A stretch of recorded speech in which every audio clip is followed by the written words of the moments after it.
so for today's canvas, again, keeping my color palette the same, I've got some teal, some yellow ochre, I've got Payne's gray, I've got raw umber, and some gesso out on my palette.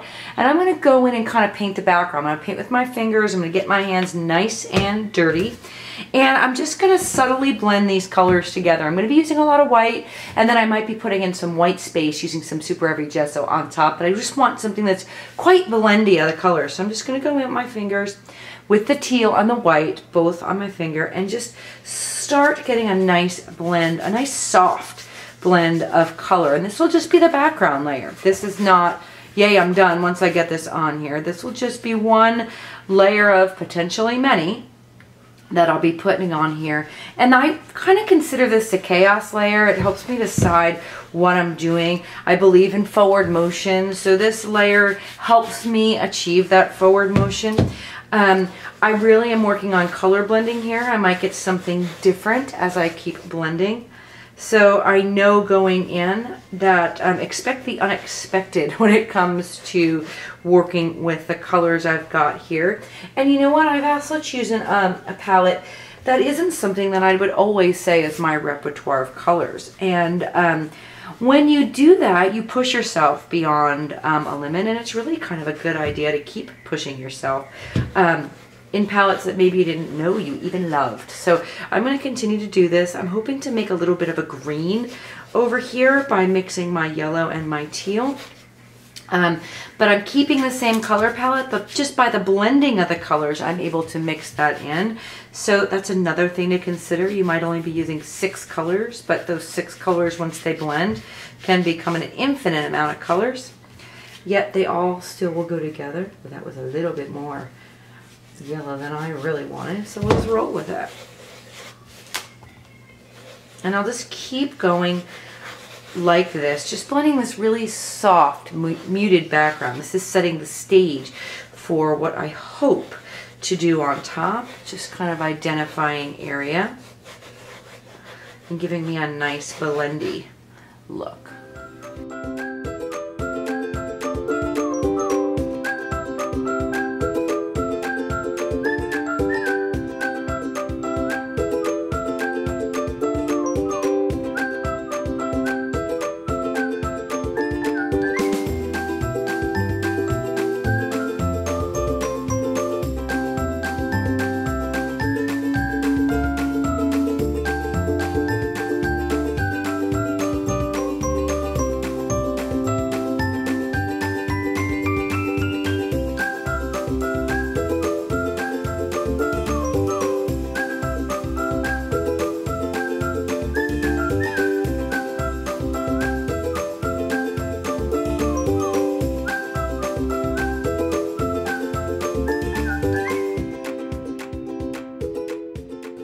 So what I'm starting to do is just take a palette knife into that Payne's gray and just kind of play with, the color is still wet, but I am playing with mark making and lines and carving actually going in here. So that wet layer is helping me not only to blend what I might have there, but I'm kind of playing around with the mark making of it all.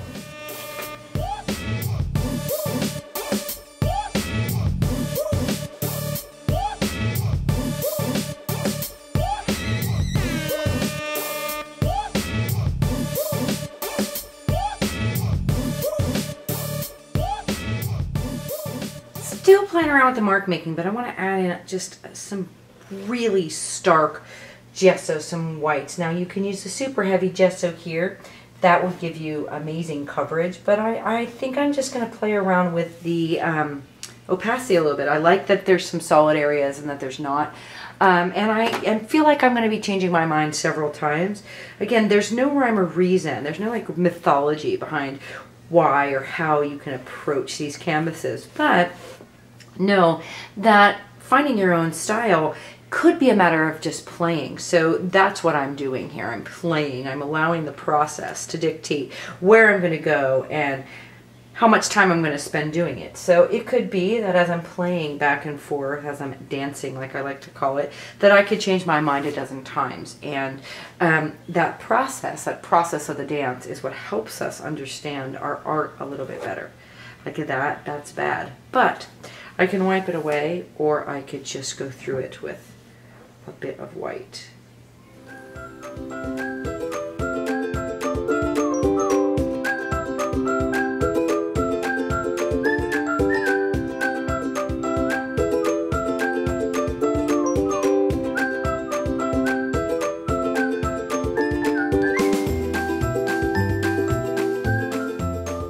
Alright, that's dry, but I think I really do want some collage in there. So I'm taking out those numbers, little stickers that I love. And these are just random. They're not any name brand or anything.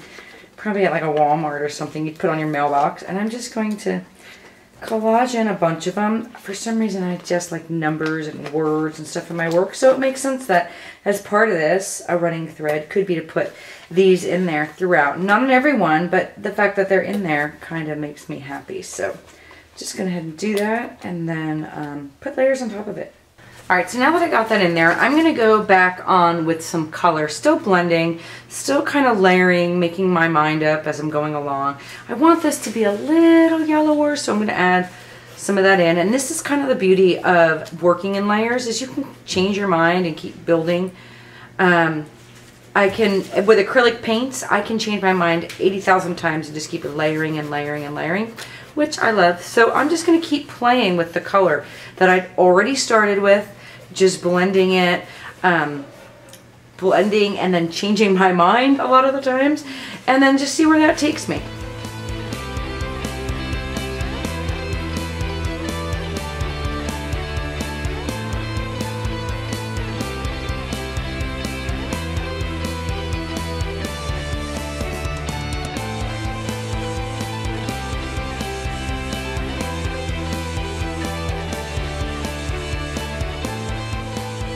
A little bit of glaze to my palette. I'm working through this. The glaze will help make my paint a little bit more transparent, so if I want to see the layers underneath, but it'll also kind of extend the drying time. So I'm just adding that a little puddle here, and I'm just going to keep adding it in as I work.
Love the way that blending on top of the color I had there, which seemed like nothing before, gives it such depth because there was an undercoating. I'm not just getting the pure color on the canvas. I'm getting a bit of transition through it, and I love that. I mean, I could keep going all day.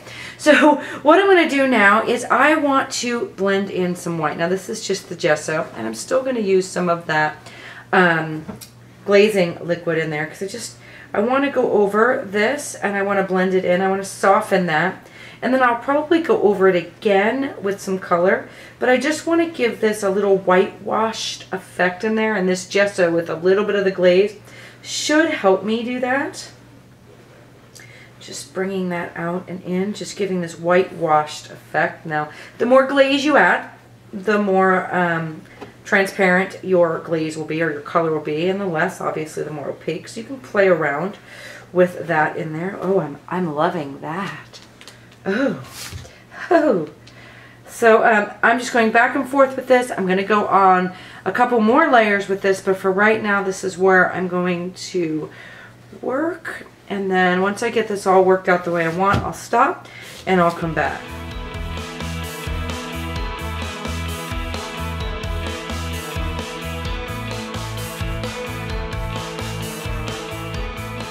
Not dry, and I'm totally impatient and can't wait. So I'm just going back into the Payne's Gray with the palette knife and forging in some more of those lines. Now I could do this with black, and most times I would have, I believe, but I'm just really loving the color palette I chose for this. So I'm keeping very true to where I started, and I'm making this very kind of whimsical here. This line, it's not making a straight line. I'm very light-handed with the palette knife to get it in there, and it's a very heavy coat.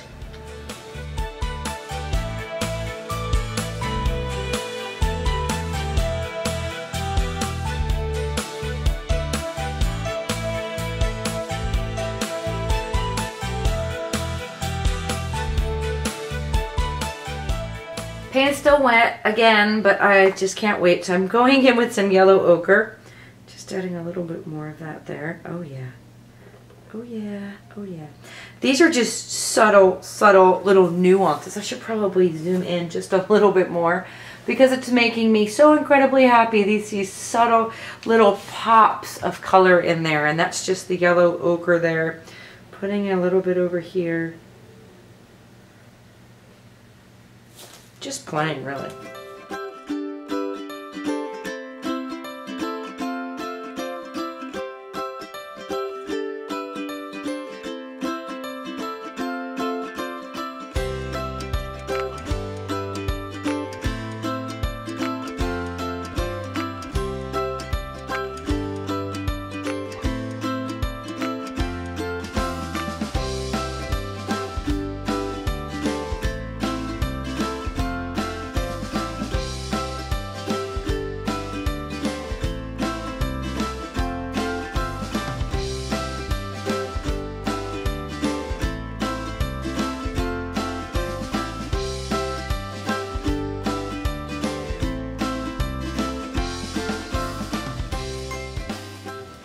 Added some subtle little nuances to that spot right there, and now I'm just taking the palette knife. I figured I'd zoom out so you can see in total. I'm going into that raw umber here, and I'm just again dragging it ever so lightly. That was too much, so I'm gonna take it back with a baby wipe. Whoopsie. Just to get like these little pixelated little bits on here.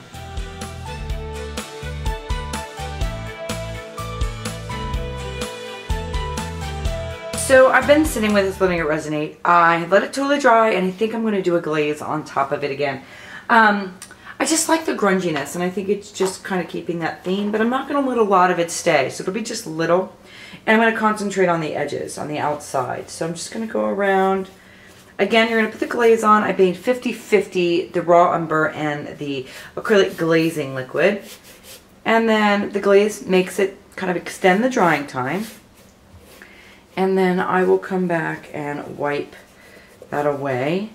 But I just like the grunginess of it. So I'll do this, wait about 1.5 minutes, and then come back. Alright, I've got my baby wipe ready, so I'm just going to wipe that back just to see the grunge I get.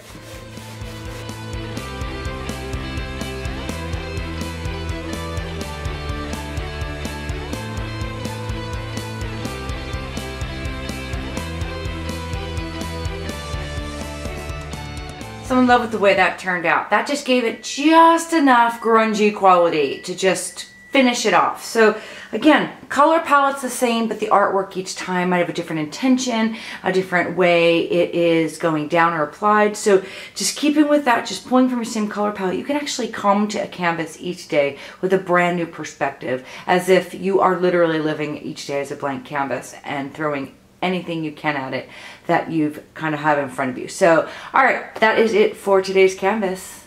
Wait till tomorrow.